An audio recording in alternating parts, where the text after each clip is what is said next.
그 노래는 안 나와요? 아니 신자들이 따라 이거 같이 하려고 복사하라고 그랬는데 에? 에? 여기는 안 나와요?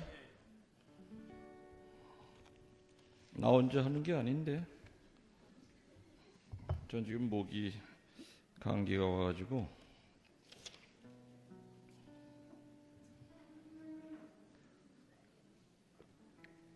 그럼 두 분이 하실래요? 네? 이건 이 노래는 같이 하려고 준비를 하라고 그러는 건데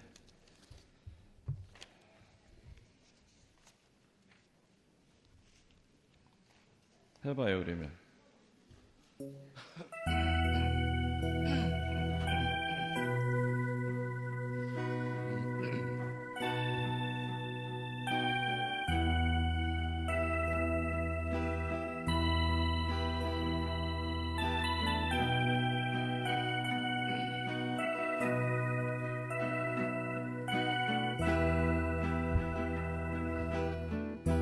하느님 당신은 사랑이에요.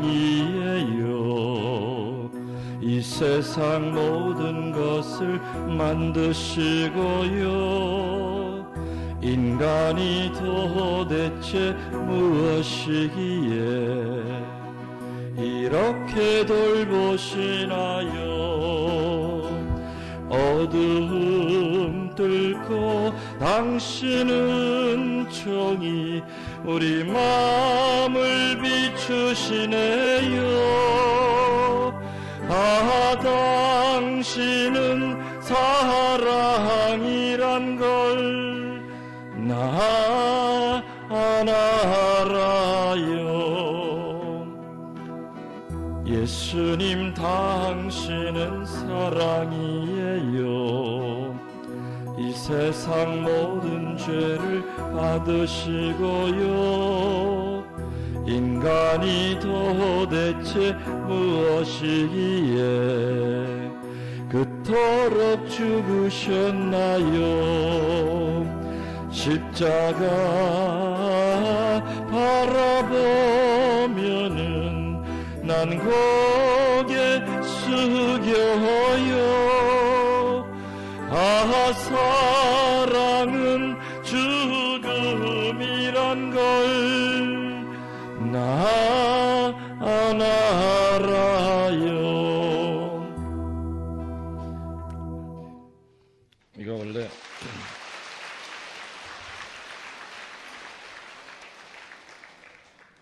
제가 원래 가수거든요. 근데 지금 감기가 잔뜩 와가지고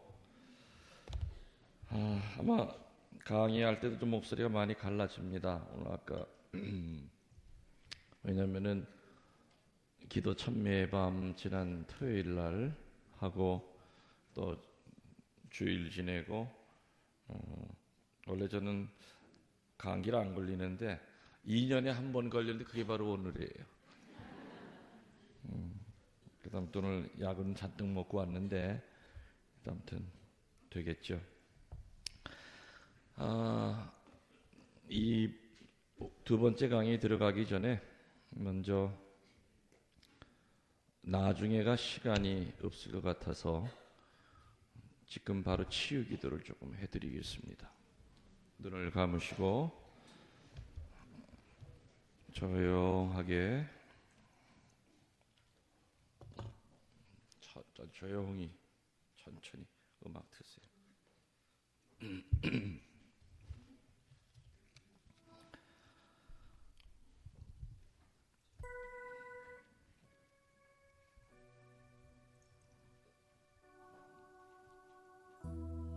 좋으신 하느님 아버지, 저희들이 무엇이길래 이토록 사랑하십니까? 오늘 사제를 이 자리에 불러주셔서 이 거룩한 밤 주님의 입을 대신하여 말씀을 듣게 해주신 것 감사드립니다.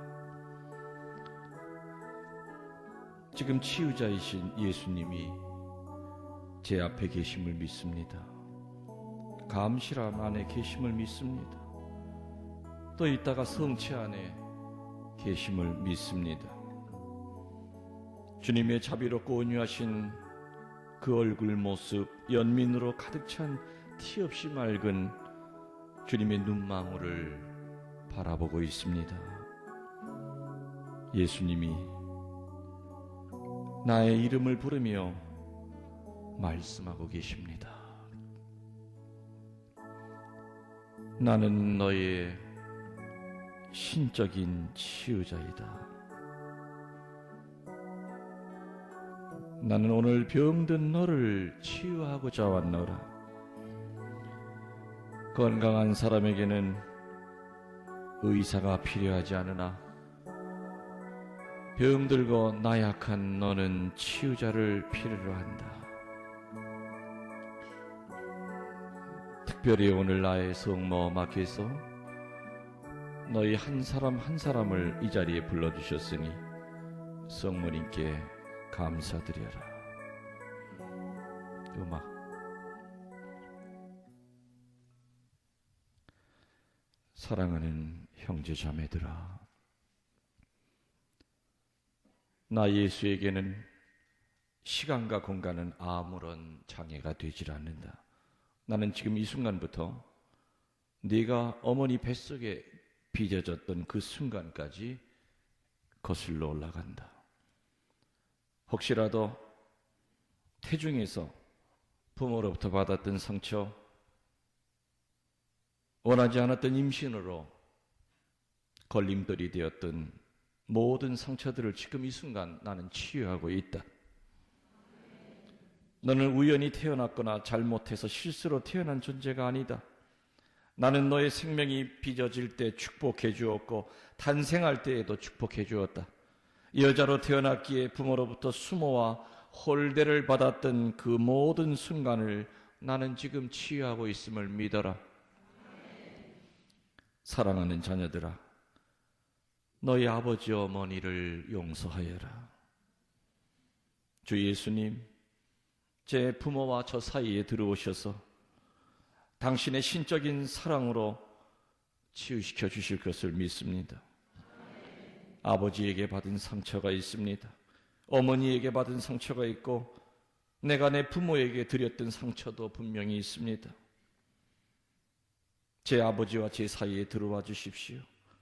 제 어머니와 제 사이에 들어와 주십시오.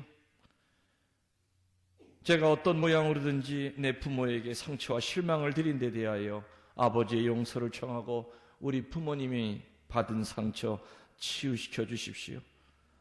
또한 내가 부모로부터 받은 상처에 있을 것이니 하나 되기 원하시는 성령의 능력으로 이 순간 치유되었음을 믿습니다. 좋으신 예수님, 피를 나눈 내 형제 자매들에게 받았던 상처, 또한 내가 그들에게 주었던 상처 치유받길 원합니다. 어린 시절 그토록 다정하고 가까웠던 오빠요, 누나요, 동생이요, 형이었건만 이제는 왕래조차 안 하고 삽니다. 이제는 남보다 더 멀어졌습니다. 유산 때문인지 돈 때문인지 다른 종교 때문인지 성체를 영할 때마다 늘 양심에 가책이 됩니다. 오빠에게 받은 상처가 있습니다. 동생에게 받은 상처가 있고 형에게 받은 상처가 있습니다. 예수님,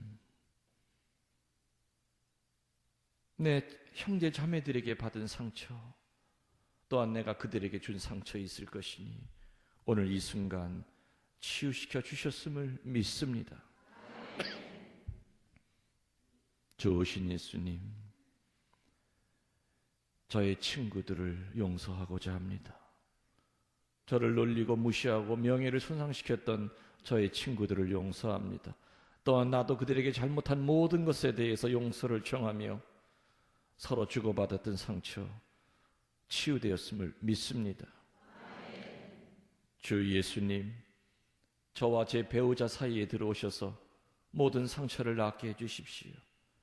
남편에게 받은 상처가 있습니다. 내 아내에게 받은 상처가 있습니다. 남편은 저를 두둥겨 팼고 심한 욕설을 하고 다른 여자와 바람이 났었습니다. 오랜 세월이 지났지만 아직도 마음속 깊이 용서를 못하고 있습니다. 예수님, 내 아내에게 받은 상처가 있습니다. 늘 나를 무시했고 다른 남자와 늘 비교했고 바가지를 긁었던 제 아내를 용서하기로 결심합니다. 저와 배우자 사이에 주고받았던 모든 상처들을 치유시켜 주십시오. 그리고 서로 간에 남아있는 나쁜 기억과 고통스러운 기억들도 없애주십시오. 그리하여 부부지간에 서로 주고받은 상처 오늘 깨끗이 치유되었음을 믿습니다. 아이들에게 주었던 상처 치유되기를 간절히 청합니다. 부모로서 제대로 키우지도 못했습니다. 올바른 신앙교육도 제대로 못 시켰습니다. 늘 심하게 꾸짖는 것이 앞섰고 때로는 욕설도 하고 매질까지 했던 것에 대해서 용서를 청합니다. 내 자식이 아니라 하느님의 자식이라고 하는 것을 늘 잃어버리고 내 방식대로 내 욕심대로 키우려고 했던 거 주님께 용서 청합니다. 내 아이의 마음속에 부모로부터 받은 상처 깊이 자리 잡고 있습니다. 예수님, 아이에게 주었던 상처 또한 내가 자식에게 받은 상처도 있습니다. 오늘 이 순간 치유되었음을 믿습니다. 주 예수님, 저의 시부모, 장인, 장모에 대하여 받은 상처 치유받기를 원합니다.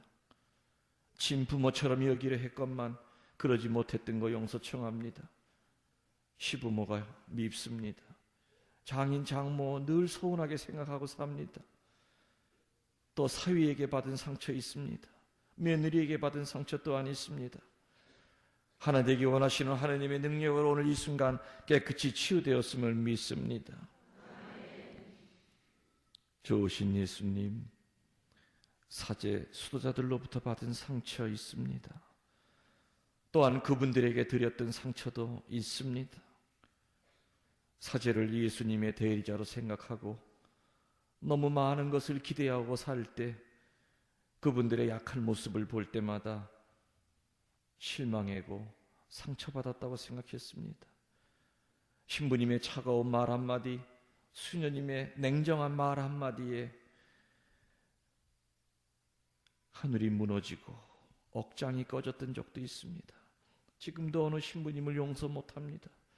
지금도 어느 수도자를 받아들이지를 못합니다. 그래서 그들에 대한 많은 말을 하고 다녔습니다. 본 적도 없고 확인한 적도 없지만 들은 얘기 다시 덧붙여서 사제들을 늘 판단하고 유언비어를 퍼뜨려서 그분들의 가슴을 아프게 했던 거 있었습니다. 예수님, 성직자에게 주고받은 상처 또한 그분들에게 드렸던 상처 있을 것이니 성령의 능력으로 오늘 이 순간 치유되었음을 믿습니다. 주 예수님, 지금 이 순간 제 일생에 가장 큰 상처 준 사람을 용서할 은혜를 청합니다. 지금도 그를 생각하면 분노를 느끼고 있고 복수하고 싶은 사람이 있습니다. 제시 모르는 결코 어렵습니다. 주님 도와주십시오. 적어도 사랑할 수는 없어도 용서할 수 있는 은혜를 청합니다. 주님, 이제 마지막으로 제 자신을 용서하기로 결심합니다. 제 모든 죄와 결정과 실패에 대하여 제 자신을 용서합니다. 많은 죄를 졌고 성사를 받지만 아직도 그 죄에 떨어졌던 제 자신을 용서하기가 싫습니다. 못은 뽑았지만 못자국이 늘 남아 있습니다. 못자국을 볼 때마다 괴롭고 힘이 듭니다.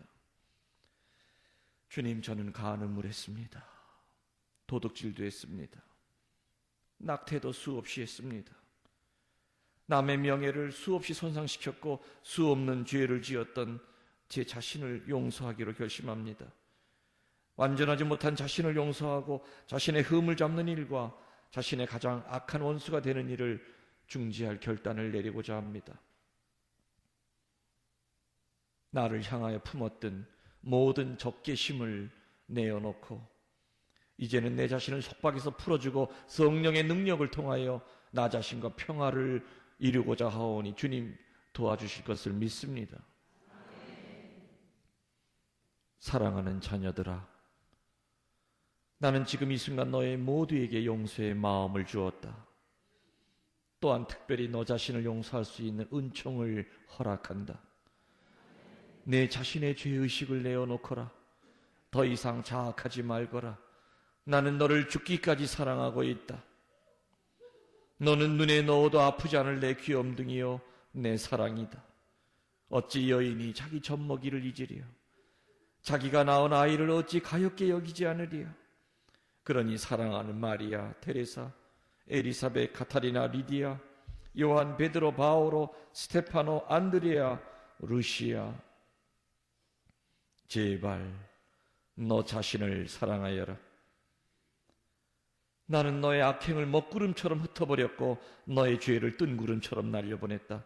내가 너를 죽기까지 사랑하고 있음을 알아다오. 예수님,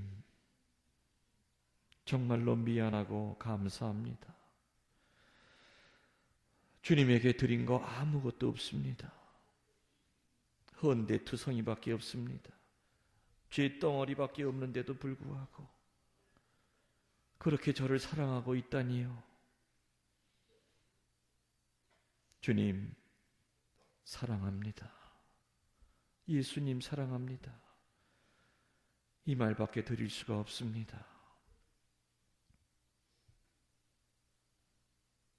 아들딸아, 네가 처음으로 나에게 사랑을 고백했구나. 나는 행복하단다. 나는 그 말을 들으려고 이 시간을 예비하였다. 네가 세속의 즐거움을 찾거나 사람에게 미련 떨치지 못할 때마다 그것이 얼마나 부질없는 것인가를 내가 가르쳐주지 않았는가. 사랑하는 내 아가야, 한시도 내게서 떠나지 말아라. 너가 얼마나 나에게 사랑스러운 존재인지 이제야 알지 않느냐. 사랑하는 내 아가야, 나는 어제나 오늘이나 그리고 영원히 너의 모두의 아픈 부분을 치유할 수 있는 영혼의 의사임을 알아다오. 너의 삶에 어려웠던 순간들, 이해받지 못했던 순간들, 죽고 싶었던 순간들, 죄악 중에 울부짖었던 순간들을 다 나에게 다오. 영적으로 육적으로 정서적으로 치유를 필요로 하는 모든 아픔과 상처를 나에게 다오. 나는 지금 이 순간 너희 모두를 치유하고 있음을 믿어라. 오 주님, 성령이시여 오소서. 특별히 암으로 고통받고 있는 사람들을 치유시켜 주십시오. 죽음의 위험에 처해 있는 사람들을 치유시켜 주십시오. 뇌종양, 폐암, 간암, 위암, 췌장암, 후두암, 식도암, 유방암, 자궁암을 치유시켜 주셨음을 믿습니다. 당뇨, 고혈압, 심장병, 백혈병, 온갖 불치병을 치유시켜 주셨음을 믿습니다. 정신질환, 우울증, 자폐도 치유시켜 주셨음을 믿습니다. 마귀의 사슬로부터 헤어나지 못하는 사람들, 오늘 이 순간 구마되었음을 믿습니다. 사랑 많으신 예수님, 당신의 은총만이 이들을 치유시켜 주실 수 있음을 믿습니다. 지금 당신의 치유의 기운이 우리 각자의 머리 위에 내리고 있음을 믿습니다. 오소서 성령이시여, 오소서 성령이시여, 연약하고 불쌍한 당신의 자녀들을 불쌍히 여기소서. 당신 치유의 영이시여, 아픈 사람들 위에 내려오소서. 아빠, 아버지, 당신 자녀들의 울부짖는 소리를 들어주소서. 당신의 옷자락만 잡아도 병이 낫는다 하였음을 믿습니다. 각 사람의 아픈 부위를 낫게 해주심을 믿습니다. 부러진 뼈가 이어졌음을 믿습니다. 끊어진 신경이 이어졌음을 믿습니다. 흉한 상처가 나았음을 믿습니다. 모든 영의 상처가 치유되었음을 믿습니다. 그리하여 육신의 병도 치유되었음을 믿습니다. 이 자리에 참석 못했지만 오늘 기억하는 내 가족들의 병도 치유되었음을 믿습니다. 좋으신 하느님, 사제의 입을 통해서 다 표현하지 못한 수많은 영의 상처, 인성의 상처, 육신의 병도 오늘 치유되었음을 믿습니다. 겨자씨만한 믿음만 있어도 나무가 뿌리채 뽑혀 바다에 심어져라 해도 된다 한 걸 저희들 압니다. 주님, 오늘 이 거룩한 밤 초대해 주신 이 밤에 사제의 입술을 통하여 당신께서 머리끝에서 발가락 끝까지 내 영혼 깊숙한 곳까지 터치하셨음을 믿습니다. 나병 환자의 더러운 상처에 손을 대어 육신의 병만이 아니라 영혼의 병까지 치유시켜 주신 자비하신 하느님이 이 죄덩어리의 영과 육에 손을 대셨음을 믿습니다. 주님께 찬미와 영광을 드립니다. 영광이 성부와 성자와 성령께, 성부와 성자와 성령의 이름으로 오늘 치유의 은혜 주신 삼위일체이신 하느님께 감사의 박수 봉헌합시다.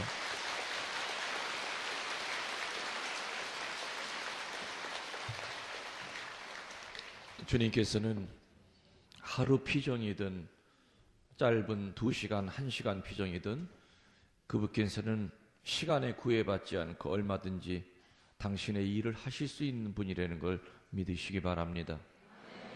오늘 이 자리에서 본인이 치유되는 것을 그 느낌을 느끼시는 분도 있습니다. 그리고 집에 가면서 느끼시는 분도 있고 아니면 며칠 지나면서 성체를 영할 때 그 느낌이 오시는 분도 있고 또 어떤 분은 병원에 가서 의사로부터 그 소리를 들으시는 분들도 있을 겁니다. 중요한 것은 한 사람도 예외 없이 오늘 여러분들은 하느님의 은혜 가운데 있다는 것.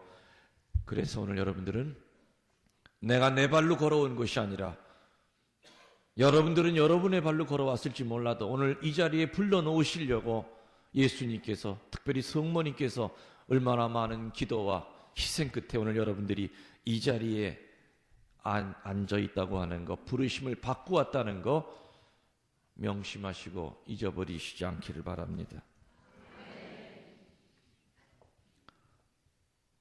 첫 번째 시간에 우리들은 행복의 울타리 안에서 살기 위해서 가장 기초적인 거, 참다운 성모 신심이 있어야 되고 또 뭐가 있어야 된다고 그랬죠? 상처로부터 해방이 되어야 되고 그리고 어둠으로부터 해방이 되어야 된다 하는 얘기를 했습니다.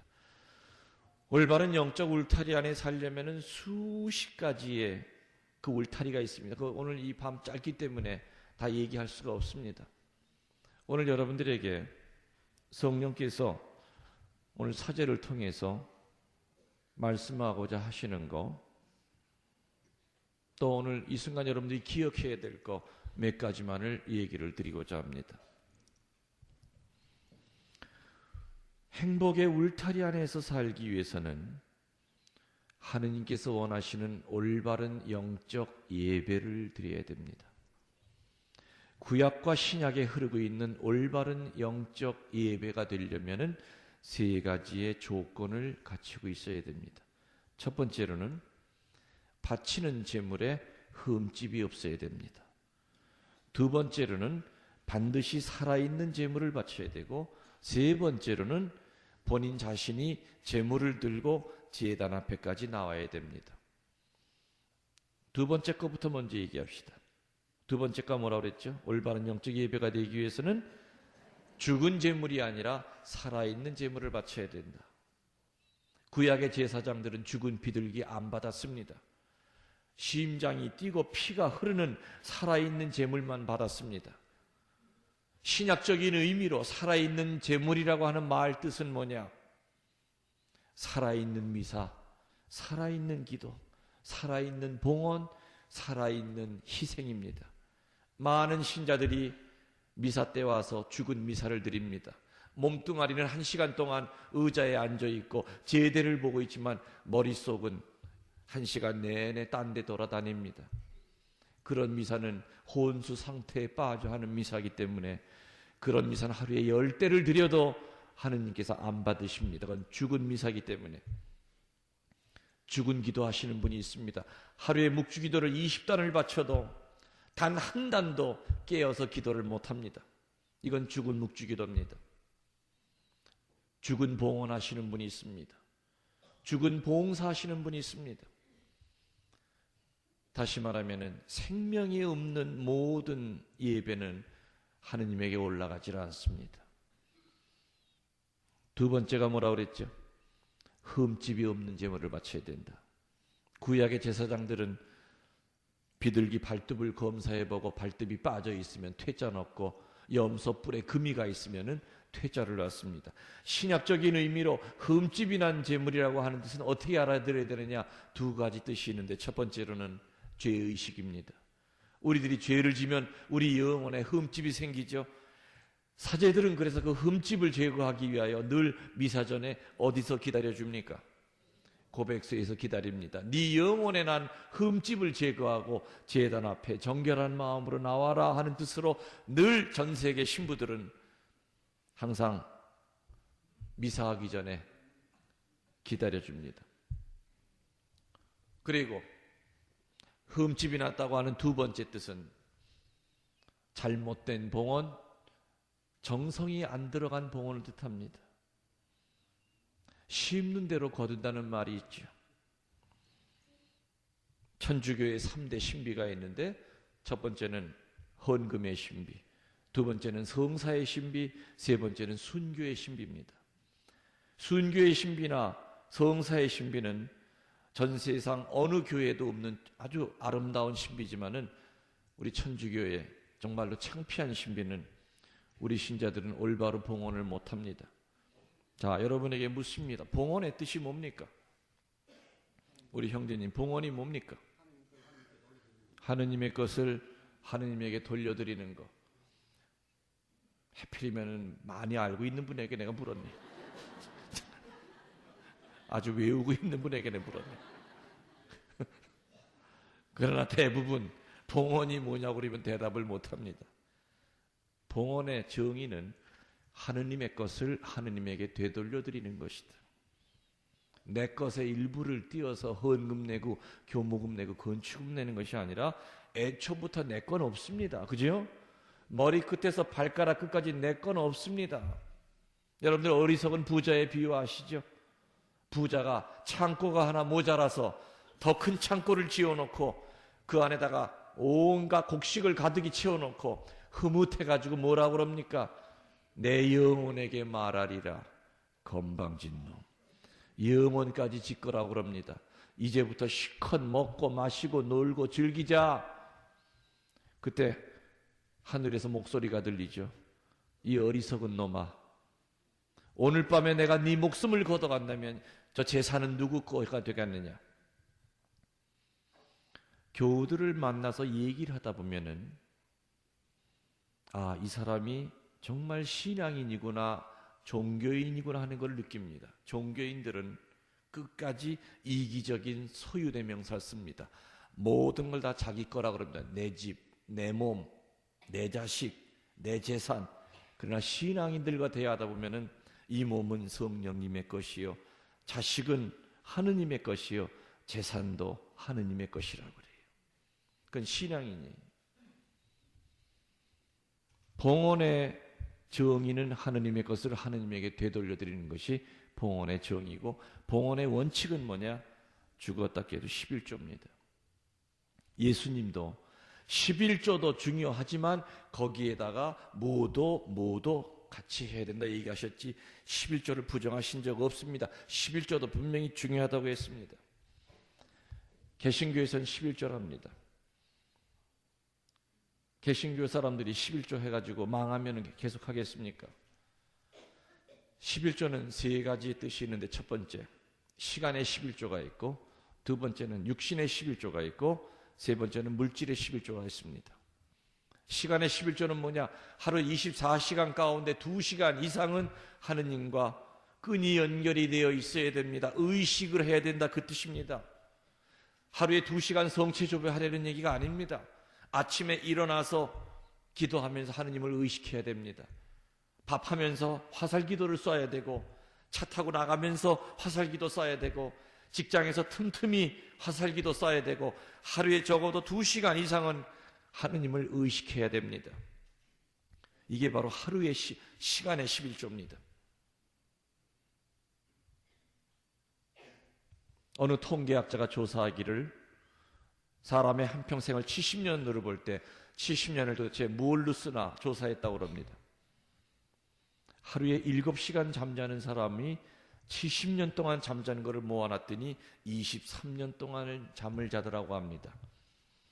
물론 자매님들 가운데 남편 출근시키고 2차 엎어지심을 하시는 분들은 23년이 더 되겠지요.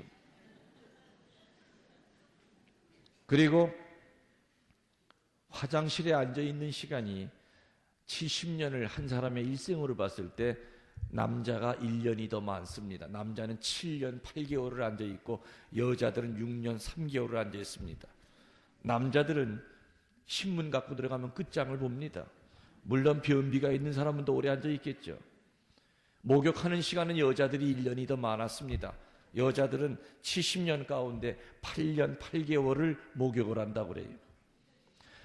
이 통계학자가 알고 싶은 것은 먹고 마시고 놀고 즐기는데 수많은 시간을 쓰면서 하느님께 기도하는 시간이 70평생 가운데 몇 년이나 될까 하는 것을 알고 싶었던 겁니다.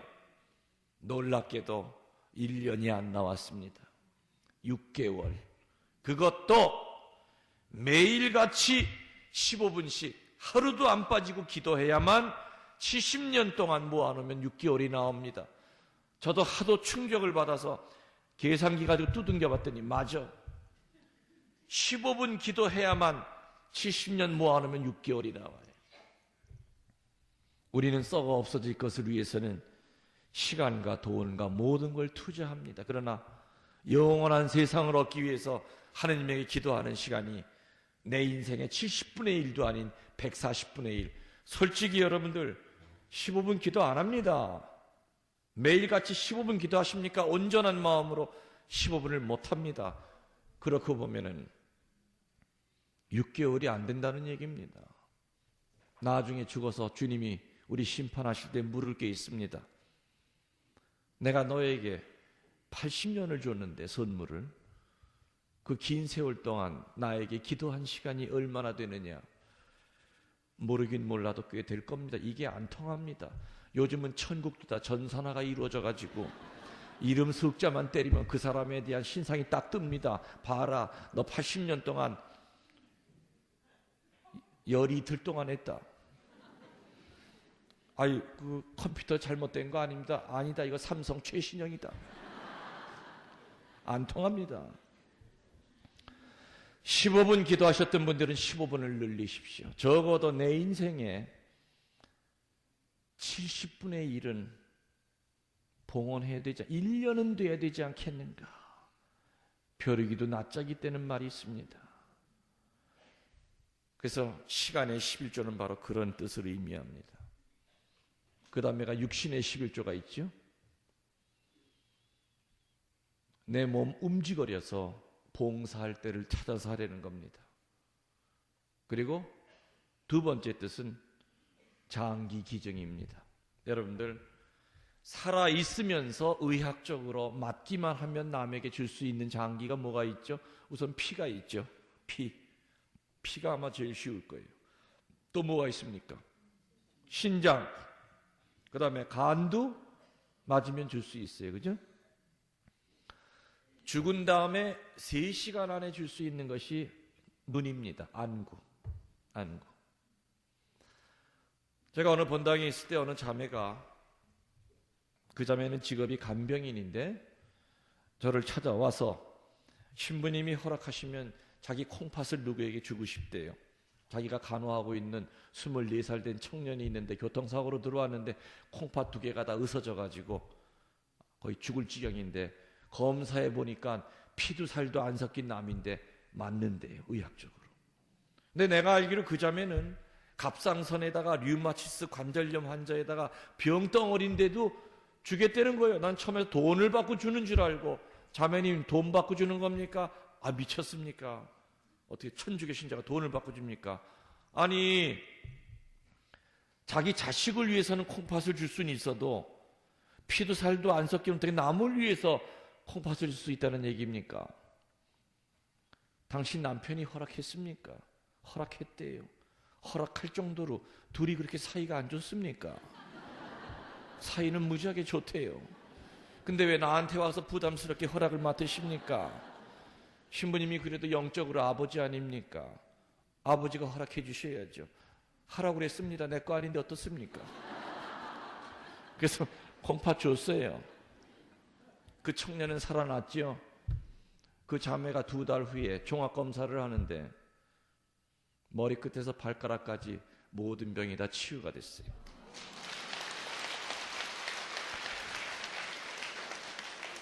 저는 그 자매 수술실에 들어갈 때 내가 안수해 주면서 자매님 두려워하지 마세요. 하느님이 분명히 계신데 당신 몸도 이렇게 편치 않은 사람이 피도 살도 안 섞인 남을 위해서 콩팥을 띄워주려고 지금 수술실로 들어가는 거 하느님 보고 계시기 때문에 갔다 나오면은 완전히 새 사람이 될 겁니다. 그 자매가 깨끗이 치유됐다는 얘기를 듣고 본당 신자들은 박수를 치고 기적이 일어났다고 했지만은 그건 기적이 아닙니다. 당연한 겁니다. 당연한 겁니다. 어느 피정 가서 안구 기증하라고 그러니까 어느 자매가 손을 들더니 신부님 눈 뺄 때 안 아플까요? 참.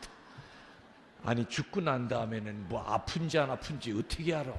살아있는 놈 눈을 빼는 것도 아닌데 그리고 무슨 눈을 통째로 다마를 빼는 겁니까?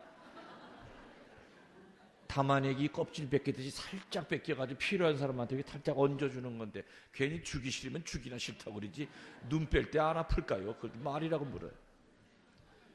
세 번째 11조는 물질의 11조입니다. 내가 벌어들인 모든 10분의 1은 애초부터 내 거가 아니라 하느님 거라는 정신입니다. 이건 구약과 신약이 같이 흘러요. 우리 신자들은 먼저 수입이 들어오면 먼저 씁니다. 뭐 아이들 학비 갯돈 붓고 그리고 남으면 헌금 교무금 남습니까? 안 남죠. 그러다 보니까 교무금이 밀리기 시작합니다. 밀리다 보니까 목돈이 됩니다. 천주교 신자 냉담하는 사람의 70%가 바로 그것 때문에 냉담합니다. 여러 달 밀리다 보면 그게 부담을 느껴져. 성당에 가도 기쁨이 없어. 신부님이 나만 쳐다보는 것 같아. 지 자격지심 때문에.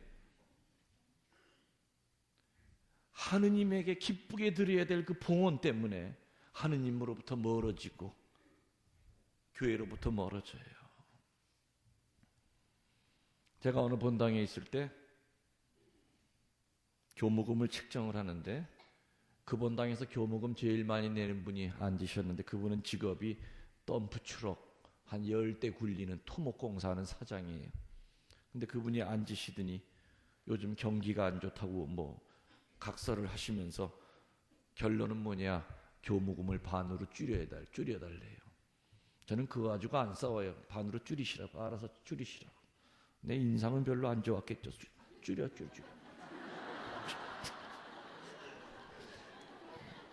내 속으로는 그렇게 생각해서 참 교무금 참 예수님 밥값도 깎는 놈이다 있다고는 속으로는.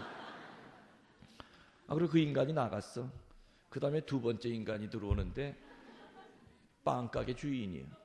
근데 또 앉자마자 뭐 요즘 밀가루 값이 오르고 몫이 안 좋고 뭐 어쩌고 저쩌고 그러냐고. 그럼 댁도 반으로 줄이셔.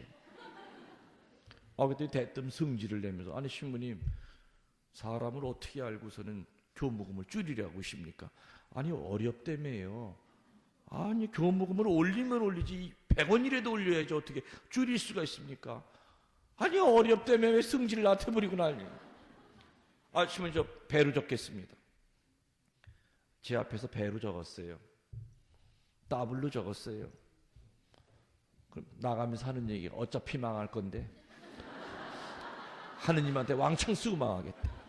아주 배짱이 보통 배짱이 아니에요. 정말 더블로 적었어요. 그 양반 빵가게 하는데 내 찾아가 봤더니 너무 외죠. 그 먼 데까지 빵 먹으러 갈 사람이 없어요.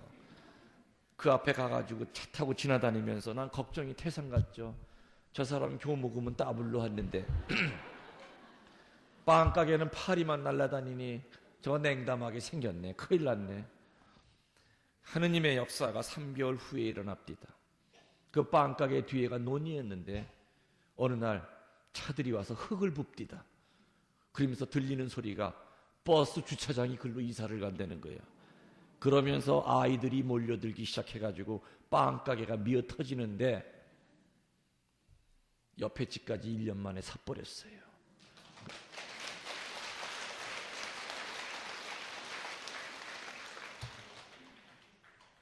그 양반은 하느님에게 드리는 건 뺏기는 것이 아니라는 것을 알았던 거죠. 심는 대로 거둔다는 걸 알았어요. 그러면 교무금 반으로 줄인 덤프 트럭 사장은 어떻게 됐느냐? 그 줄인 돈에다가 덧붙여가지고 중고 덤프 트럭 한 대를 샀대요. 마당에다 세워놓은 것을 면허도 없는 고등학교 다니는 아들놈이 끌고 기어나갔어. 온 동네 다 돌아다니다가 집을 들이받아가지고 밥상 앞에까지 덤프 트럭이 밀고 들어갔어요. 그때 그 집안에 누가 있었느냐? 4개월 된 며느리가, 임신한 며느리가 있다가 사산을 했어요. 소송이 걸려가지고 1억 5천을 뜯겼어. 그 다음부터는 만나는 교우마다 붙들고 베드로 제발 교무금 깎지 마. 제발 그건 내가 얘기할 수는 없잖아요. 지가 떠들고 돌아다니면서 교무금 깎다가 망했다고 지가 얘기하는 거죠. 그 다음 해에 저는 얼마나 수월했는지 몰라. 교무금 책정할 때 들어오는 사람마다 다 배로하겠다는 거야. 무리하지 마시라니까 다 배로하겠다는 거야. 그 조그만 본당에서 예산이 막 3배로 뛰고, 그 성당 옆에 개신교가 하나 있었는데 그 목사님이 우리 주보를 보더니 신부님 천주교도 다시 봐야 되겠네요. 아이고 이게 헌금이 어떻게 이렇게 늘어났어요? 저는 그래서 믿어요. 우리 신자들이 인색하기 때문에 안 하는 게 아니야. 신부들이 안 가르쳐서 그래요. 봉헌의 정신이 뭐고 봉헌도 하느님에게 축복받는 중요한 길이라는 것을, 기쁘게 봉헌해야 된다는 걸 알려주면 우리 신자들이 인색할 사람들이 아니야. 우리 신자들이 개신교 신자만큼 못해서 안 하는 게 아니에요. 모르기 때문에 안 하는 거예요.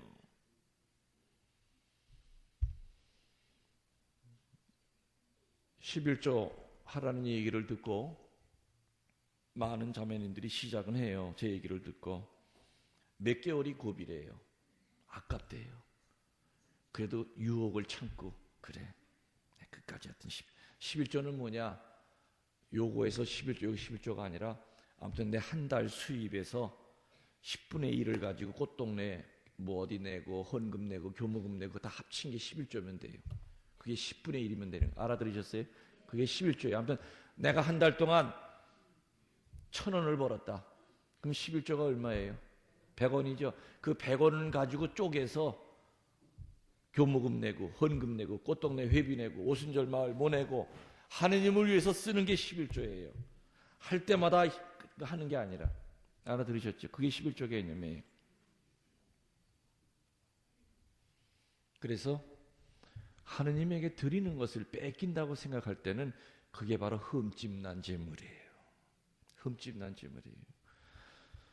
제가 아는 어느 할머니는 토요일 오후가 되면은 당신이 가지고 있는 돈 중에서 제일 깨끗한 돈을 찾아서 대리미질을 해요. 그 돈 뭐 할 돈인 줄 아세요? 그렇죠. 헌금할 돈이에요. 그 할머니 하는 얘기가 자기는 돈을 데리는 것이 아니라 일주일 동안 구겨졌던 영혼을 핀대요. 그 할머니에게 있어서 주일 미사 시작은 대림질 할 때부터 시작이야. 내가 하는 일이라도 그게 바로 가난한 과부의 정성 어린 헌금이야. 그죠? 미사 때 이렇게 보면은요, 아주 웃겨요. 강론 시간 내내 졸고 앉았다가 이제 헌금할 시간 되면은 돈 찾느라고 정신없죠. 돈 찾다가 신사임당 언니가 나온단 말이에요. 이 언니가 외겨 나오나 하면서 집어넣고 허여 죽죽한 거 꺼내느라고. 아니 우리 예수님은 사임당이랑 만나면 어디가 안 돼요. 얼마나 둘이 친한데 그전부터.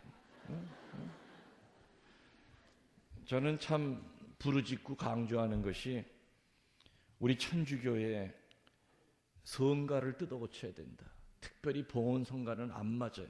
에? 내게 있는 모든 것을 아낌없이 바치네. 모든 것을 아낌없이 바칩니까? 뭘? 에? 그러니까 개신교는 200명, 300명만 돼도 헌금이 500만 원 넘어가는데 천주교는 3,000명, 4,000명이 돼도 300만 원, 400만 원 넘기기가 힘들잖아. 개신교는 100단위 3억을 하더라도 예배당을 짓잖아요. 천주교는 4,000명, 5,000명이 돼도 성당 한 번 지려면 얼마나 힘이 들어요. 개신교 사람들이 돈이 남아 돌아와서 11조 하는 거 아니에요. 예. 성서 말씀대로 살려고 하기 때문에 11조 하는 거예요. 어느 자매님이 신부님 얘기 그대로 믿고 11조 했대요. 석 달이 힘들었는데 석 달 지나고 난 다음부터 역사가 일어나더래요. 전화가 왔는데 10년 전에 돈돈 몇 구간 대녀가 전화가 왔대요. 대모님 그때 경황이 없어서 말도 못하고 떠났는데 이자는 못 갚아도 원금은 내가 갚아드릴 테니까 온라인 번호 좀 알려달라고 그러질 않나. 잃어버렸던 돈이 들어오더래요. 11조 하고 난 다음부터 11조 하고 난 다음부터는 가다가 자빠져도 금가락지 위에만 자빠진대 그냥. 끝내준단 말이야.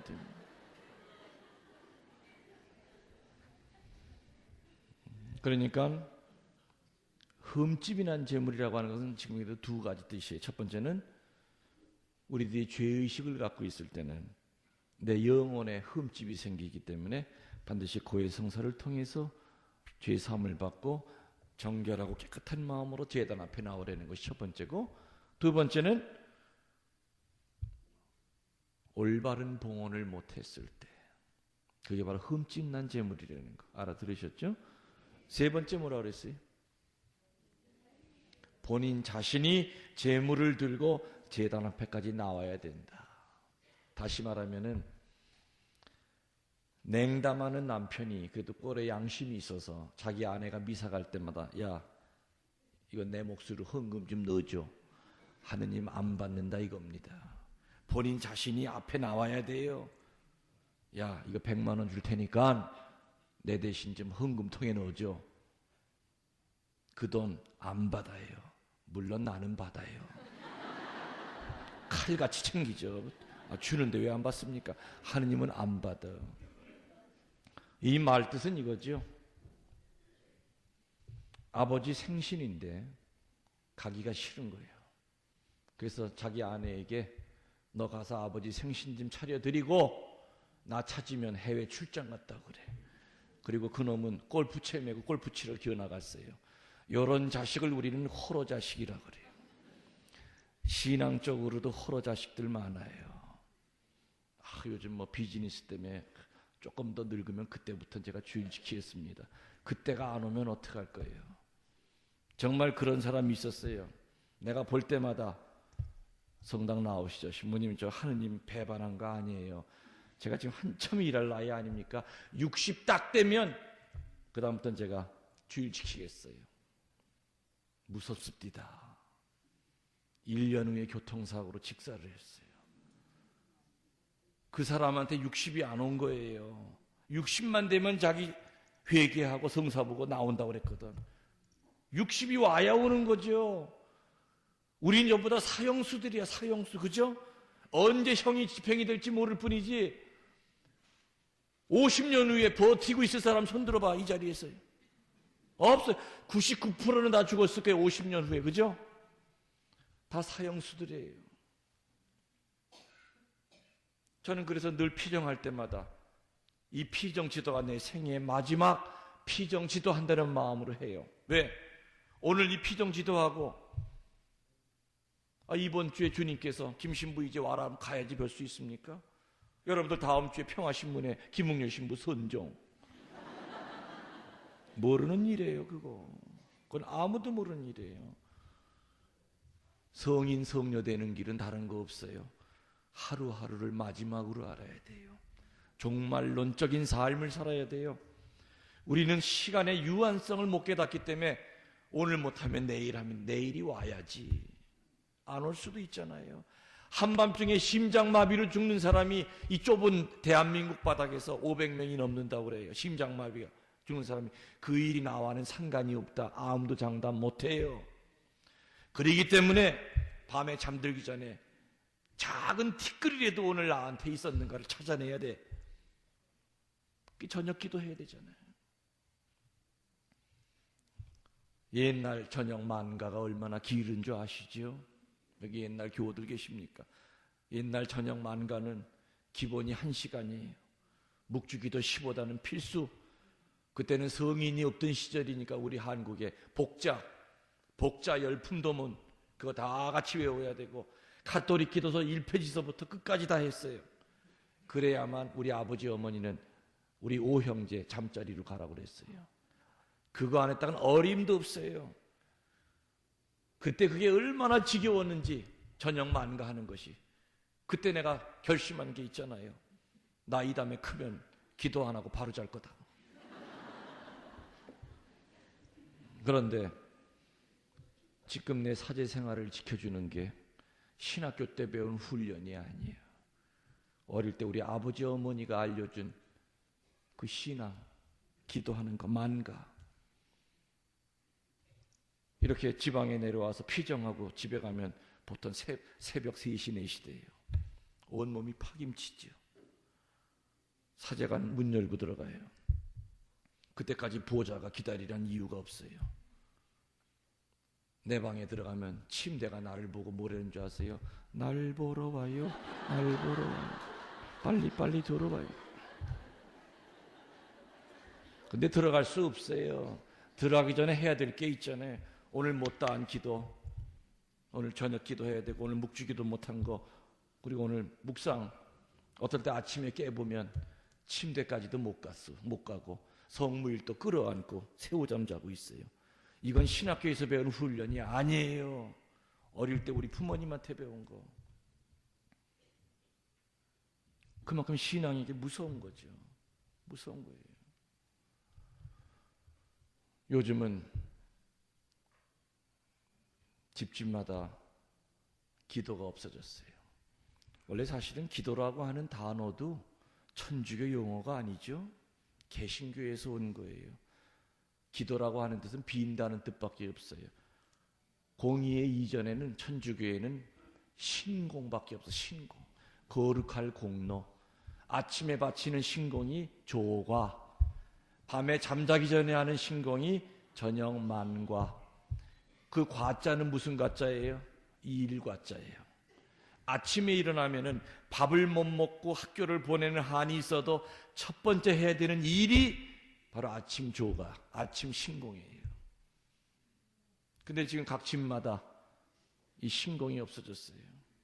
저녁 때 되면 다 자기 방에 들어가서 문 걸어 잠그고 컴퓨터 앞에 빠져가지고 아이들은 아이들대로, 부모는 부모들대로 촛불 켜놓고 기도하는 집이 몇 집이나 되겠어요? 저녁 만가하는 집이 몇 집이나 되겠어요? 기도를 안 하면은 절대로 거룩한 가정이 될 수가 없어요. 거룩하게 살지 못하면은 우리가 놓치는 게 뭐냐? 영적 분별을 놓치게 돼요. 영적 분별을 못하다 보면은 마귀장난인지 성령의 역사인지를 알아먹을 재간이 없어요.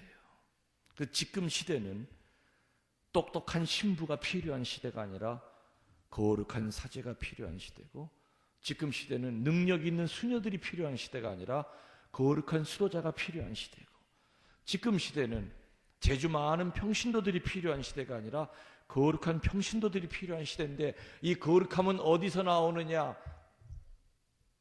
바로 영적 분별에서 나오고, 그게 나오는 출구는 바로 기도예요. 그래서 마귀는 애시당초부터 그 세민 만가 조가를 끊어버렸어요. 그러다 보니까는 세속적인 사고방식으로 그대로 살 수밖에 없지요. 행복의 울타리 안에서 살려면은 지금 말씀드린 대로 올바른 영적 예배를 드려야 되는데, 올바른 영적 예배가 되려면 첫 번째가 뭐라 그랬죠? 살아있는 제물을 바쳐라. 두 번째, 흠집이 없는 제물을 바쳐라. 세 번째, 본인 자신이 어떤 일이 있어도 제물을 들고 가라 이거예요. 하다못해 어디 일요일날 놀러 가더라도 요즘은 읍단위, 면단위까지 다 성당이 있죠. 어지간하면 다 있어요. 114 전화해보면은 내가 지금 놀러 가는 그 장소에 성당이 어디 다 나와요. 새벽 미사를 가서 하든지 거기서 미사부터 참석하고 그 다음에 놀면은 얼마나 편안합니까? 근데 주일 어겨 가면서 놀아봐요. 고스톱 치면 계속 싸기만 해. 맨날 똥 싸고 그냥. 어? 진짜예요 그거. 주일 빼먹으면서 뭐 해도 잘 되질 않아. 그리고 그날 기분만 상하고 싸우다만 와요. 주일 빠뜨리면은. 본인 자신이 제주가 돼서 미사 드리는 사제만 제주가 아니라 신자 여러분들이 바로 제주가 돼야 된다는 거죠. 바로 그 뜻이에요. 제주가 돼야 돼요. 이게 바로 행복의 울타리 안에 살아가는 다섯 번째 방법이에요. 다섯 번째. 마지막으로 행복의 울타리 안에 살려면은 하느님의 목소리에 귀를 기울여야 돼요. 여러분들, 소리는 크게 세 가지로 나눠요. 첫 번째, 자연의 소리가 있어요. 자연의 소리가 예를 들어 어떤 겁니까? 새소리, 물소리, 바람소리, 그죠? 뭐 낙엽 떨어지는 소리, 이런 건 자연의 소리예요. 이런 자연의 소리의 특징은 뭐냐? 평화를 줘요. 그런데 자연이 곧 하느님이다, 이거는 아니죠. 이거는 뉴에이지 사상이에요. 이 자연이 하느님의 창조물 가운데 일부분이지만은 저 나뭇잎이 바로 하느님, 이건 바로 뉴에이지예요. 그건 조심해야 될 부분이죠. 아무튼 이 자연의 소리의 특징은 평화를 줘요. 그러나 자연이 곧 하느님은 아니에요. 두 번째가 인공의 소리가 있어요.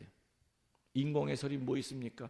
아까 저기서 나오는 휴대폰 소리, 자동차 엔진 소리, 그죠? 또 뭐 있어요? 네? 고함 소리, 뭐 고함 소리. 아무튼 이게 억지로 만든 소리. 그럼 저기는 어디에 속해요? 방구 소리는 자연의 소리일 것 같아요? 인공의 소리일 것 같아요? 네? 자연의 소리요. 여러분들은 평화를 느껴요? 그 방구 소리들. 하긴 지는 평화롭겠죠. 그거 듣는 남은 괴로워도. 방구 소리는 내가 볼 때는 인공의 소리예요. 방구도 보면 종류가 많죠. 뽕 하는, 이렇게 청각적으로는 조금 듣기 싫어도 후각적으로는 아무 문제가 없어요, 이런 방구는. 근데 거의 화생방 경보 수준에 이르는 방구는 절대 소리가 안 나요.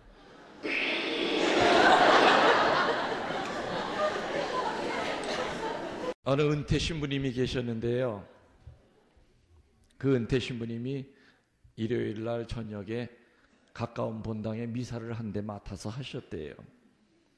근데 연세가 80이 넘으니까 나중에는 성작 들기도 힘든 거예요. 나이가 많아지면은 관략근이 마음대로 안 움직여요. 자기도 모르게 방구가 새요. 어느 날 그 신부님이 제대에서 무거운 성작을 들어 올리시다가 하다가 자기도 모르게 픽 샜어요. 방구가 한동안은 제이 속에 머물다가 잠시 후에 밑으로 빠져나가기 시작했어요. 이 성체성혈 축성할 때 옆에 누가 무릎 꿇고 있지요? 복사 아이들이 이렇게 코를 대고 이렇게, 복사 아이들 콧구녕으로 쏙 들어갔어요. 아이들 둘이 다 발라당 둘이 다 얼마나 방구가 독했든지. 근데 조금 있다가 뭐가 땡그랑하고 떨어져 보니까는 이 돌 제대 위에 못이 하나 떨어진 거야. 아니 이 못이 어디서 떨어졌나 하고서는 앞만 봐도 위는 없는데 여길 보니까 세상에 예수님이 코 막느라고 이쪽 손에 있는 못이 빠진 거야. 코 막느라고.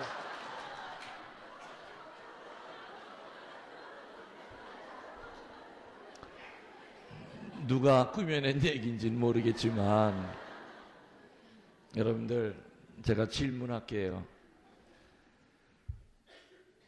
사람 송장이 썩을 때 냄새가 더 역합니까? 아니면 생선 한 마리 썩을 때 나는 냄새가 더 역합니까? 당연히 사람 송장 썩을 때 냄새가 더 역하지요. 요즘은 그래도 사람 죽으면 냉동실에 들어가지만 옛날에는 5, 6월 복중에도 집에서 했어요. 불까지 떼요. 밑에다가 비닐을 깔아도 하루만 지나면 그 송장 썩는 물이 그냥 주두주두 흘러요. 절하러 들어갔다 그냥 코를 막고 그냥 숨을 못 쉬고 나와요. 그 썩은 시체 꺼내가지고 땅속에 묻을 때는 땅 밟는 그 인부들도 소주를 한 병을 통째로 들이켜야만 그 땅을 묻을 정도로 송장 썩는 냄새는 상상을 초월해요. 송장 썩을 때 냄새가 동태 한 마리 썩을 때보다는 더 더러워요. 그걸 풀이하면 뭐냐? 귀하고 비싼 존재일수록 썩을 때 보면 냄새가 역해요. 더 구체적으로 풀이하면 사제가 잘못 살았을 때 풍기는 냄새는 평신도들이 잘못 살았을 때 풍기는 냄새보다 훨씬 더 더럽고 역해요. 수녀들이 잘못 살았을 때 풍기는 냄새는 레지오 단원들이 잘못 살았을 때 풍기는 냄새보다 훨씬 더 더럽고 역해요. 천주교 신자들이 잘못 살았을 때 풍기는 냄새는 이방인들이 잘못 살았을 때 풍기는 냄새보다 훨씬 더 더럽고 역해요. 사람 몸에서 나오는 가스는 시간이 지나면 희석이 되지만 문제는 사람의 영혼에서 나오는 더러운 악취는 회개하지 않는 한 관 속에 들어갈 때까지 그놈의 걸 끌고 들어가요. 그게 문제죠. 더 큰 비극은 뭐냐? 주변 사람들은 그 인간에게서 나오는 그 더러운 악취를 다 맡고 아유 고개를 설레설레 흔들어. 아유 상종 못할 인간이야. 근데 비극은 뭐냐? 냄새 풍기는 그 인간만이 지 냄새를 못 맡아요. 그러면서 나만한 사람이 있으면 나와보라 그래 까불고 있어요. 건방을 떤단 말이에요. 건방. 그게 큰 비극이겠죠. 얼마나 큰 비극이겠습니까?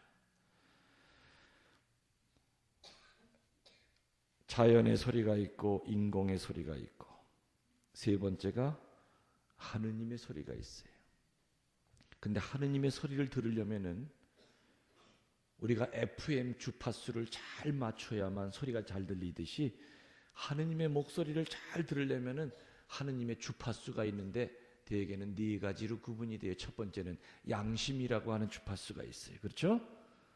두 번째는 말씀이라고 하는 주파수가 있고 세 번째로는 성사라고 하는 주파수가 있고 네 번째로는 십자가라고 하는 주파수가 있어요. 근데 이 네 번째는 다 싫어해요.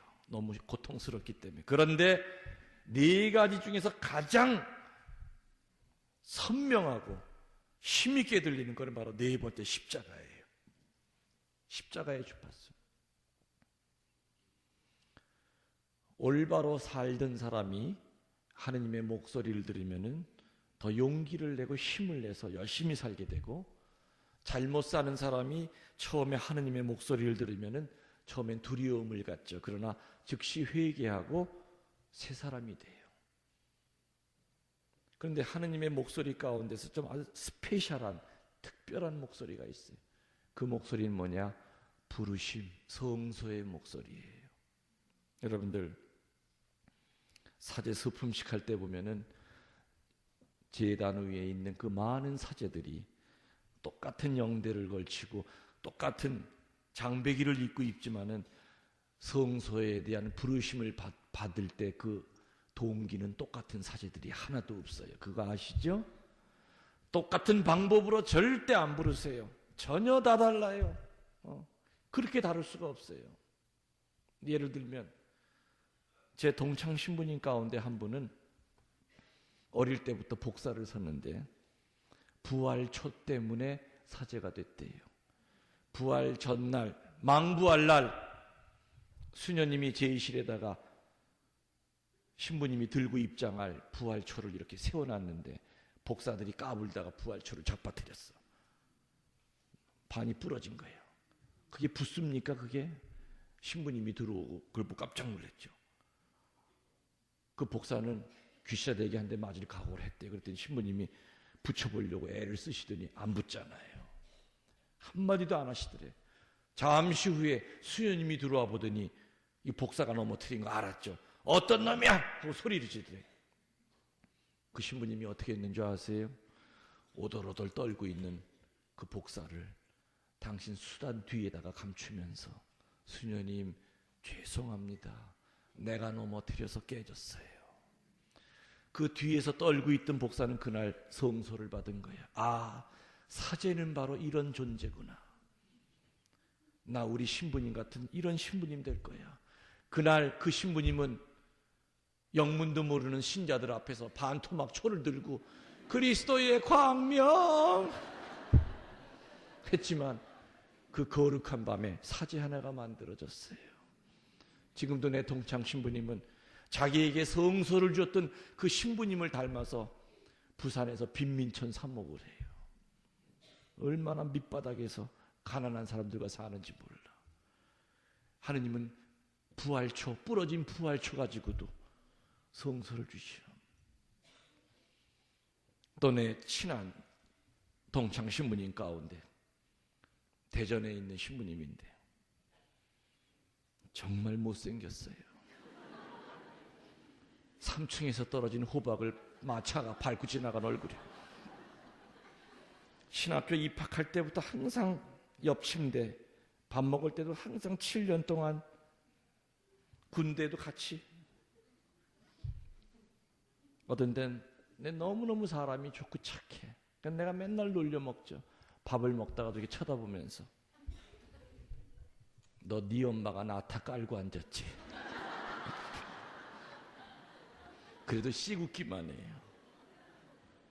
내가 1년에 한두 번은 그 신부님 본당 가서 피정을 해주는데 둘이 이제 파견 미사하면서 여러분 본당 신부님이 더 이뻐요? 내가 더 이뻐요? 당연히 본당 신부 이쁘다 그러겠죠.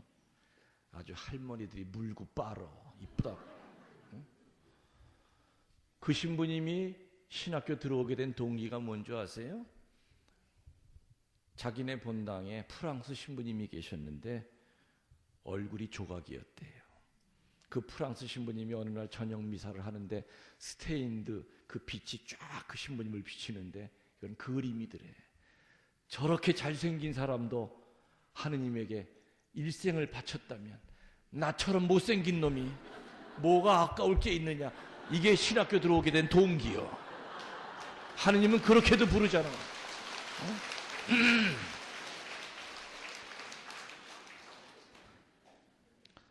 우리나라 첫 번째 대주교님이 노기남 대주교님이죠.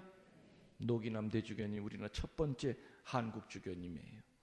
그 주교님이 어떻게 성서 받았는 줄 알아요? 찐계란 때문에 받았어요.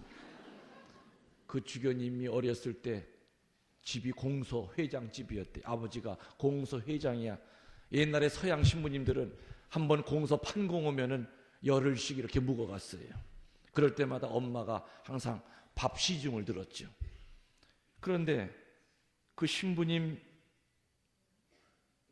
밥을 해가지고 엄마가 이렇게 들어가는데 밥상을 보니까 노랗게 찐 그 찐계란 있죠.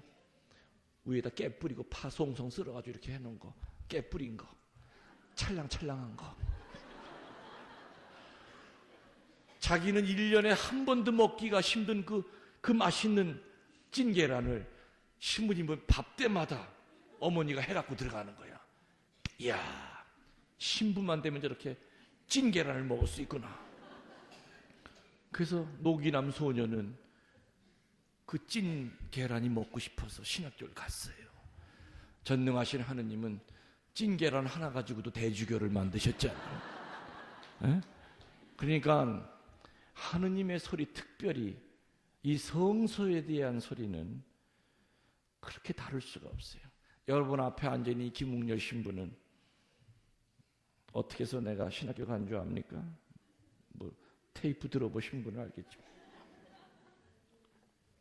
저는요 우리 아버지 어머니는 참 열심히 하셨는데 전 그게 싫었어요. 너무 열심히 한 게 싫었어요. 제가 원래는 인천에서 이제 살았는데 인천 시내에서 사시다가 시외로 이사를 가시는 거예요. 학군이 좋은 데 살다가 나쁜 데로 이사 가시는 이유가 뭐냐? 거기 무슨 수도원이 하나 있는데 수도원 옆으로 집을 져서 이사를 가시는 거예요. 이사 가시는 이유가 뭐냐고 그랬더니 수도원에서 들리는 종소리를 듣고 싶으시대요. 그것도 너무너무 웃겼어. 테이프에다 녹음해가지고 혼자 들으시면 되지. 그 애들을 끌고서는 이사를 가신 거예요. 저는 장남이기 때문에 아버지를 거스릴 수가 없어서 아무튼 미사는 나갔지만 그때도 내 마음속에는 하느님은 없다. 약한 인간들이 의지하려고 만들어 놓은 허상이다. 저는 그렇게 생각했어요. 저는 그때 고등학교를 졸업하고 일반 대학을 다니고 있었어요. 토요일 날이면은 아버지가 저를 끌고서는 특전 미사를 인천 시내에 갔다가 오기 때문에 일요일 날 오전에는 어머니가 동생들 넷을 데리고 또 미사를 가기 때문에 일요일 오전에는 아버지랑 나랑 둘밖에 없어요. 그날 내가 잃어버리지도 않아요. 7월 14일. 무슨 날인 줄 아시죠? 제 생일이에요. 적어 놓으세요, 빨리.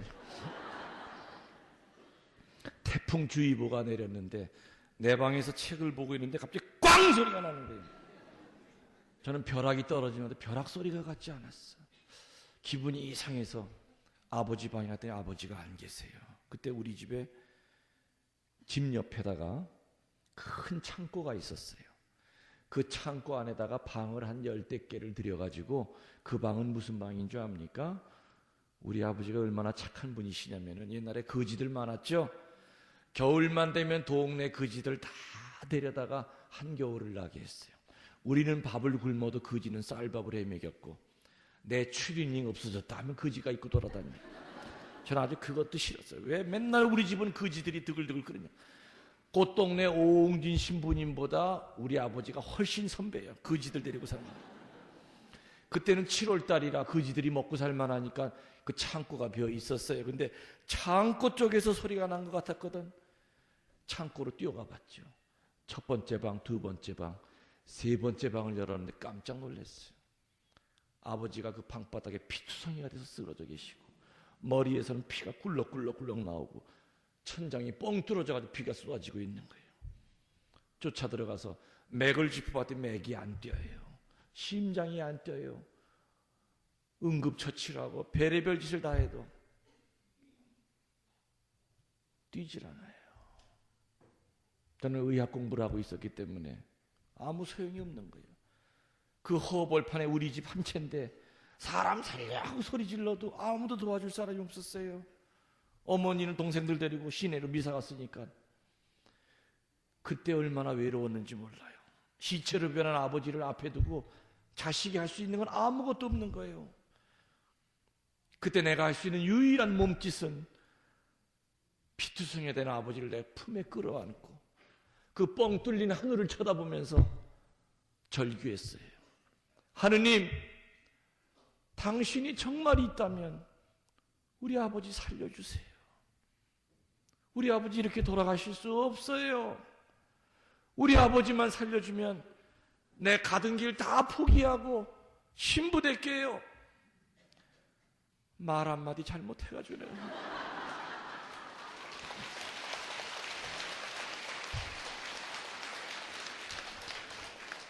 지금 생각해보면 내 입에서 왜 그 말이 나왔는지.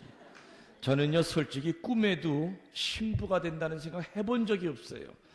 저는 솔직히 성당에 그 당시에 다니면서 신부님들 보면 이해가 안 갔어요. 허우대는 멀쩡한데 혼자 살아. 저게 아마 고자일 거야. 아마 신체적으로 뭐가 문제가 있으니까 혼자 살지. 그리던 사람이 그렇게 냉소적이었던 사람인데 아버지 시체를 끌어안고 하늘을 쳐다보면서 우리 아버지만 살려주면 내 가던 거 다 포기하고 신부 될게요.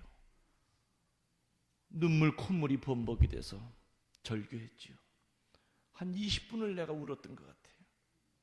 아버지는 축 늘어져가지고 시체가 됐어요. 심장 안 뛴 지 벌써 30분이 넘었어요. 아버지를 끌어안고 절규한 지 한 20분 됐는데 뭐가 내 무릎을 툭툭 건드려. 아버지 손가락 끝이 탁탁 뛰는 거예요. 난 처음에 잘못 본 줄 알았어요. 분명히 손끝이 경련이나 맥을 짚어보니까 맥이 약하게 살아나고 심장이 약하게 뛰는 거예요.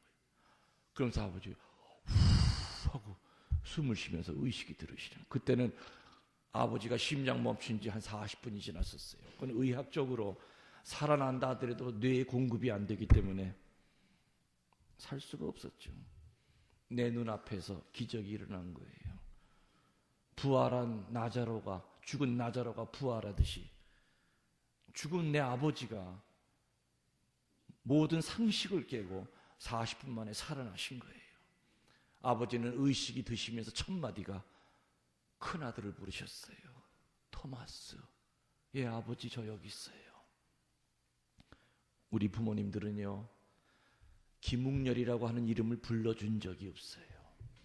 어릴 때부터 항상 토마스, 내 밑에 동생 이냐시오, 지금 일본에서 신부 생활하고 있는 셋째 동생 사베리오. 오죽하면 내가 초등학교 입학해가지고 선생님이 출석을 부르는데 토마스를 안 부르는 거예요. 김웅렬은 계속해도 나는 진짜로 난 성이 토신 줄 알았어요. 이름이 맞쓰고. 김웅렬은 계속하는데 나는 대답을 안 했죠.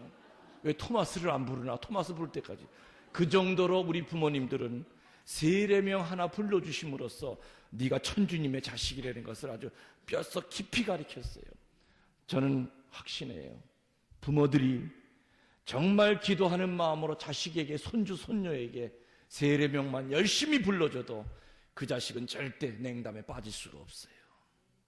우리 아버지는 깨나면서 첫 마디가 토마스, 토마스. 예, 아버지 저 여기 있어요. 아버지 살아났어요. 수건으로 아버지 흐르는 피를 움켜쥐고 아버지 잠깐만 기다리세요. 앰뷸런스 부를게요.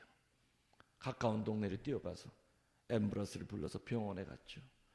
검사를 했더니 뇌가 그래도 멀쩡하신 거예요. 나중에 제가 물었어요. 아버지 어떻게 된 일입니까? 태풍이 부니까 창고가 스레트죠. 스레트가 흔들리니까 밖에다 사닥다리를 놓고 돌멩이 하나를 안고 올라가신 거예요. 그거 이렇게 올려놓으려고. 그러다가 스레트가 비 맞으니 무슨 힘이 있습니까? 그냥 밑으로 빠지면서 안고 갔던 돌에 머리가 부딪히고 그 밑에 책상 모서리에 또 부딪힌 거예요. 나중에 가서 보니까 책상 모서리에 아버지 머리 가죽이 이만큼이 묻어 있어요. 얼마나 세게 거꾸로 떨어졌는지. 20여 바늘만 꼬매고 뇌 속에는 아무 이상이 없어요. 하당 아버지가 살아나셨어요. 근데 그 다음부터가 문제예요. 화장실 갈 때랑 나올 때랑 맴이 다르잖아요. 근데 내 눈앞에서는 기적을 봤거든요.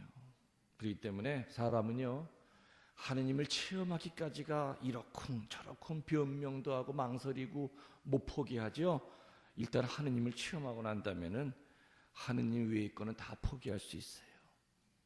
저는 그래서 난 약속을 지켜야 된다. 아버지는 당신이 죽어있는 순간에 우리 큰아들과 하느님 사이에 어떤 계약이 있는지 모르신 거예요. 내가 아버지에게 그래. 아버지 저 신부 돼 볼까요? 아버지가 콧방구도 안 거예요. 너 같은 연애 박사가 무슨 신부가 돼. 저는 그 당시 인천에서 모르는 사람이 없을 정도로 잘 나가던 사람이었어요. 제 이름 석자는 아무튼 잘 알았죠. 우리 아버지는 내 바로 밑에 동생한테 기대를 걸었어요. 사실 나를 위한 성서 기도는 한 번도 하신 걸 들어본 적이 없어요. 하시는 얘기가 너 실현당했냐? 아니에요. 너 그렇게 불순한 동기로 가면 안 된다. 도대체 왜 가려고 그러는 거냐? 난 얘기를 할 수가 없었어요. 아버지 묻지 마세요. 신부 되는데 한 10년 걸린다고 그러니까 천미사 드릴 때 내가 말씀드릴게요. 저는 신학교를 들어와서 사제가 돼서 첫 미사할 때 아버지, 어머니, 가족들이 맨 앞자리에 앉아 있죠. 축하식이라는 게 있어요. 꽃을 가슴에다 들고 마이크를 들고 답사하는 시간에 10년 전에 우리 부모님에게 했던 약속 오늘 지킵니다. 지금도 우리 부모님들은, 우리 친척들은 잘 다니던 학교 때려치고 왜 신학교 들어간 지금도 모르고 있는데 10년 전에 그 얘기를 다 했어요. 저도 울면서 했고 다 울음바다가 됐죠. 당사자인 아버지는 혀를 깨물고 계셨어요. 그때 울면 통곡을 할 것 같더래요. 우리 큰아들이 나 살려놓고 저렇게 신학교를 간 거구나. 애비 목숨 구해놓고 가던 걸 포기한 거구나. 그때 울면은 통곡을 할 것 같더래요. 저녁에 아버지랑 술 한잔하면서 혓바닥이 새까맣게 죽었어. 얼마나 세게 깨물고 울음을 참으셨는지. 그러니까 제 인생은 아버지를 끌어안았던 그 15분 그 짧은 사이에 완전히 다 바뀐 거예요. 그래서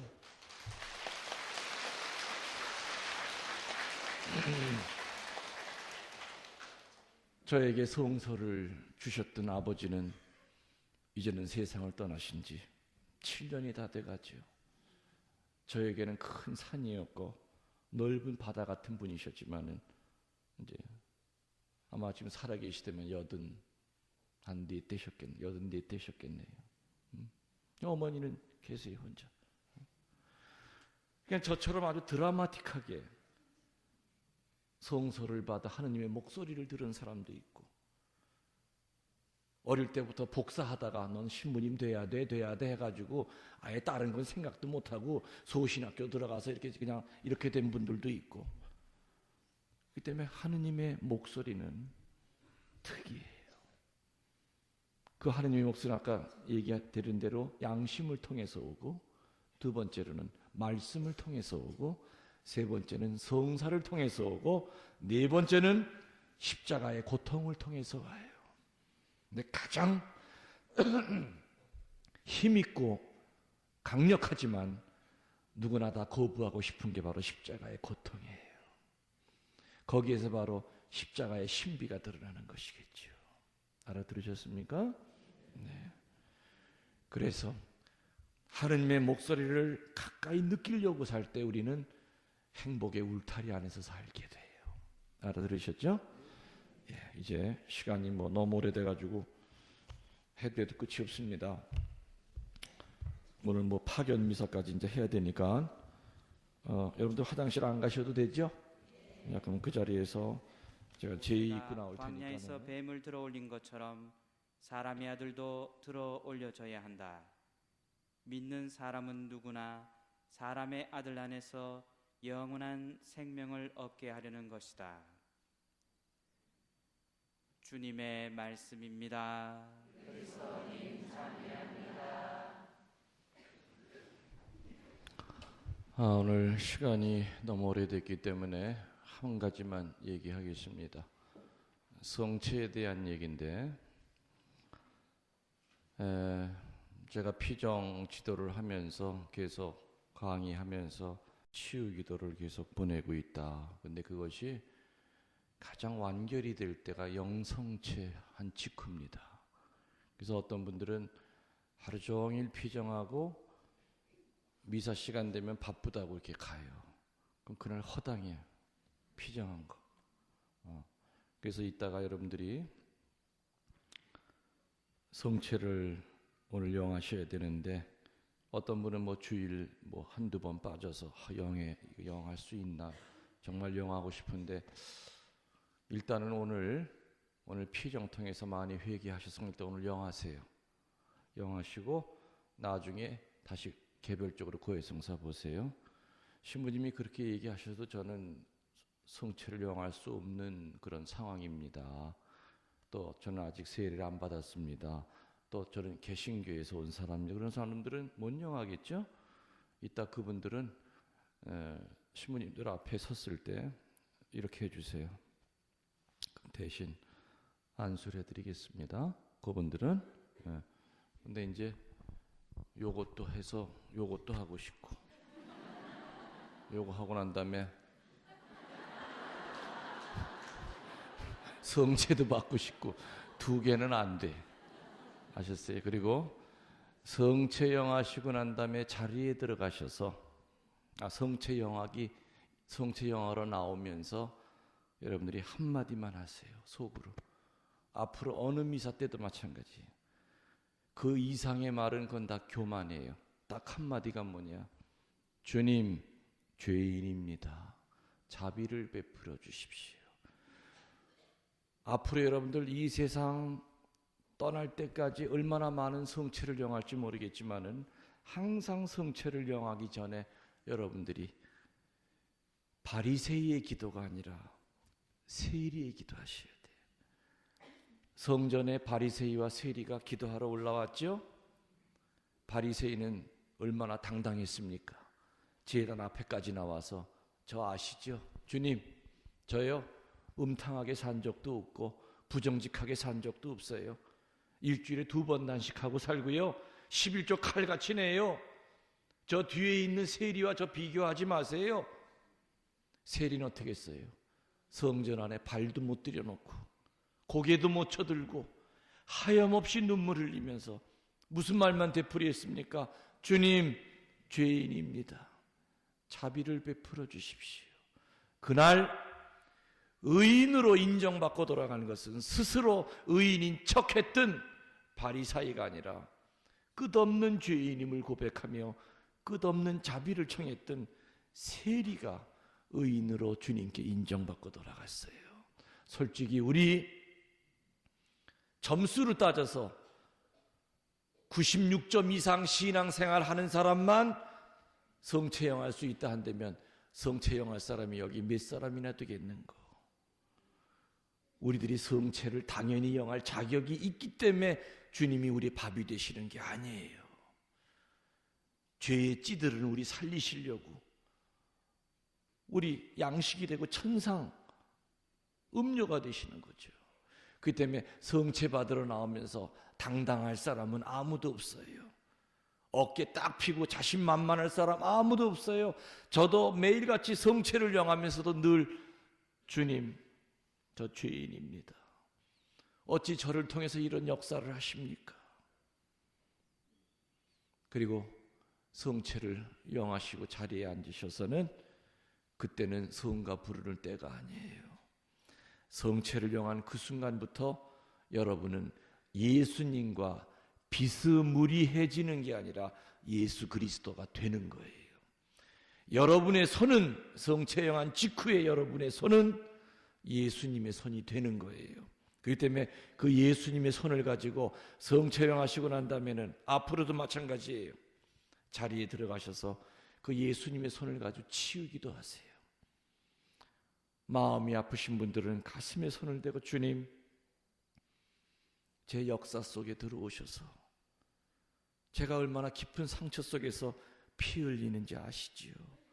주님, 제가 치유되고 있음을 믿습니다. 몸이 아프신 분들은 그 예수님의 손을 가지고 아픈 데다 손을 대세요. 주님, 당신의 손이 저 치유시켜 주심을 믿습니다. 믿는 대로 그대로 될 거예요. 알아들으셨죠? 갈라디아서 2장 20절. 이제는 내가 사는 것이 아니라 그리스도가 내 안에 사십니다. 그리스도와의 동일화 이루어지는 거예요. 성체에 대한 이야기 아주 중요하지만 제가 오늘 못했어요. 그 얘기만 하더라도 한 몇 시간을 해야 돼요. 하여튼 여러분들 오늘 그 얘기 못 들으셨어도 제 책이라든지 이런 거 테이프에 아마 저는 자주 강조를 하기 때문에 나와 있을 겁니다. 아니면 여러분들이 제 강론을 집에 앉아서 컴퓨터로 얼마든지 보실 수 있어요. 동영상으로. 어디로 들어가면 되느냐? 다음으로 들어오셔서 한글로 주님의 느티나무라고 치세요. 주님의 뽕나무가 아니라 주님의 뭔 나무요? 그게 제 인터넷 카페예요. 지금 회원수가 한 16,000명 정도 돼요. 영적 카페예요. 그렇게 들어오셔서 회원 가입하라는 대로 가입을 하시면은 준회원이 돼요. 정회원이 돼야만 내 방에까지 들어올 수 있어. 정회원 되는 건 아주 간단해. 거기 메뉴에 보면은 등업 신청방이라고 보일 거예요. 등업 부탁합니다 하고 한마디만 쓰시면 바로 정회원으로 만들어지죠. 그러면 제 방에 들어오셔서 몇 년 전 주일 강론 여러분들이 집에 앉아서 하루 종일 볼륨 크게 틀어놓고 제 강론 들으실 수 있어요. 제 글 보실 수 있고 거기 저에 대한 모든 자료를 공유하실 수가 있어요. 그렇게 해서 여러분들이 거기 성취에 대한 이야기, 성모 신심에 대한 이야기를 여러분들이 거기에는 그 여러 회전 강론이 다 들어있기 때문에 그리고 저는 주일 미사도 보통 강론이 30분 이상이에요. 항상 미사 때마다 작은 피정이에요. 그렇기 때문에 거기 나와 있는 강론만 여러분들이 계속해서 들으시면은 교리적으로도 그렇고 신앙적으로도 그렇고 많은 도움을 받으시게 될 거예요. 네? 알아들으셨죠? 주님의 뽕나무라고 그랬죠? 무슨 나무예요? 주님의 느티나무라고. 그리고 저에게 면담하실 분이 계시면은 거의 불가능해요. 지금 면담이 한 2년 정도가 지금 밀려 있다 보니까 그럼 2년 동안 기다리다 죽어요. 그죠? 빨리 뭔가 해결을 해야 되는데 차선책으로 그 카페에 보면 제 이메일 주소가 있어요. 여러분이 기도하시고 글자 좀 크게 해서 신부님 제가 이래서 지금 분별이 안 됩니다. 신부님 제가 어떻게 해야 될까요? 하고 칸 띄어쓰기 좀 넉넉하게 하셔서 보내주시면 제가 반드시 읽고 기도하면서 단 2줄, 3줄이라도 내가 핵심을 찝어서 알려드릴 거예요. 그렇게 해서라도 여러분들이 분별을 받으시는 게 낫지요. 사무실에다가 신부님 면담 신청합니다. 요즘 만나는 사람이 2년 전에 했던 사람이 요즘 만나요. 앞으로 2년 안에 내가 죽을 수도 있고 그 신청한 사람이 죽을 수도 있어요. 그러니까 빨리 그렇게 해서 분별을 받으시는 게 낫겠다는 거. 아무튼 중요한 거 이따 성체영 하실 때 성체영 하기 전에 뭐라고요? 주님 죄인입니다. 자비를 베풀어 주십시오. 그리고 영하고 난 다음에 자리에 들어가서 예수님의 손을 가지고 여러분 스스로 치우기도 하시고 그리고 미사 끝나고 나가실 때도 여전히 예수님의 손이에요. 그 손을 가지고 잘 모시고 가세요. 그래서 집에 들어가서 아이들 머리에다 이렇게 손을 얹어주세요. 집에 환자가 있으면은 그 예수님의 손을 가지고 아픈 데다가 대주세요. 그때까지도 그 손은 예수님의 손이에요. 알아들으셨죠? 이거는 개신교 신자들은 꿈도 꿔보지 못할 은혜예요. 근데 우리 천주교 신자들은 늘상 성칠영하다 보니까 입안에 지금 뭐가 있는지조차도 의식도 못하고 아무런 준비도 안 돼 있고 그래서 우리가 은총의 불감증에 걸려 있다고 그러는 거예요. 알아들으셨죠? 오늘 이제 비록 늦은 시간이지만은 이따 성체영할 때 정말 온전한 마음으로 오늘 하루를 마무리하는 마음으로 주님께서 이제는 마지막으로 당신 몸까지 주신다는 오늘 여러분들은 정말 아주 은총의 종합 세트를 받으시는 거예요. 알아들으셨죠? 예, 봉헌 성가합시다.